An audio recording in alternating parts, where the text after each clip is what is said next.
Alright guys, today we're going to see what's going on with the throttle and the high idle on this thing.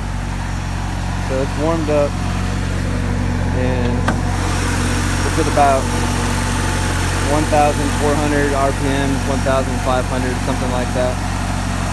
So right here we should adjust the throttle response, so we're going to do that. Got my handy dandy tool bag here from my girlfriend.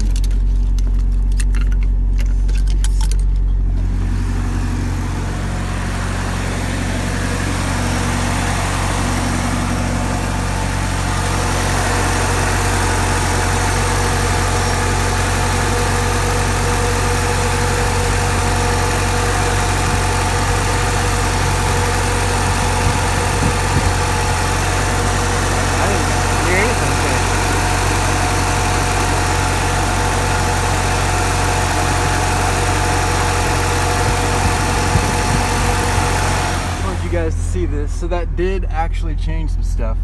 Now it's at about 1.2.5, something like that.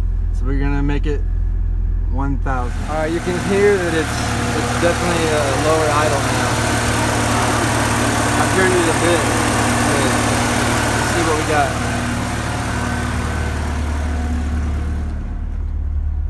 Ooh, getting closer to stock. Stock is supposed to be around 950 RPMs to 1,000.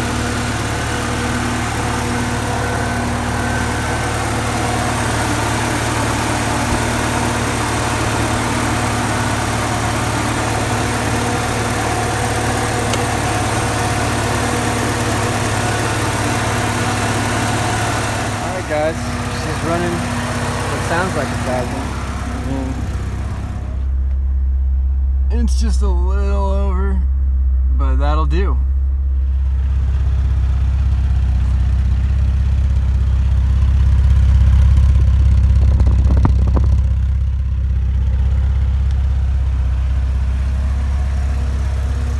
Alright, so let's talk about what else is wrong with it. So, we know that we have to work on the back right shock. That was shot. The interior needs to be fully replaced. I've got a guy with 911 seats from the same year, so hopefully that will pan out and we can use those. We need to fix the engine mounts because it's jerking a lot when you drive and let off the throttle, or if you shift you can hear things moving around.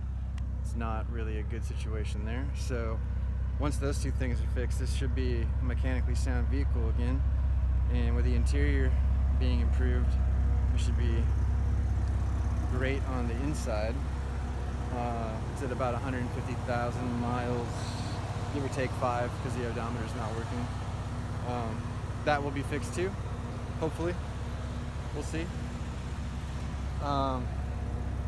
Needs new tires. We've got some dry rotting going on here, and there was a set that came with it, but I left Louisville without them, and I haven't been able to get back in touch with that guy. Imagine that. So the fenders on this thing have been banged up. They will be either replaced or bonded depending on my skill level at this point in my life. So we've got some dents. I've got a friend who can help pull some of these deep ones if they can be getting, any that can be pounded out or anything like that. This side's a little bit worse. A little bit, but nothing really looks too bad to the point where I couldn't redo all of it and sand it down to a smooth point to follow the factory lines and then paint it. The CD player works, with tape, so I'm going to epoxy that shit together and then it'll work all the time. I mean, let's be real, if you're gonna steal a CD player at this point in time, you're gonna take the whole damn thing, so who cares about a little faceplate sticking in there? Go ahead, take it all, take it. Alright guys, well I hope you're enjoying this build as much as I am.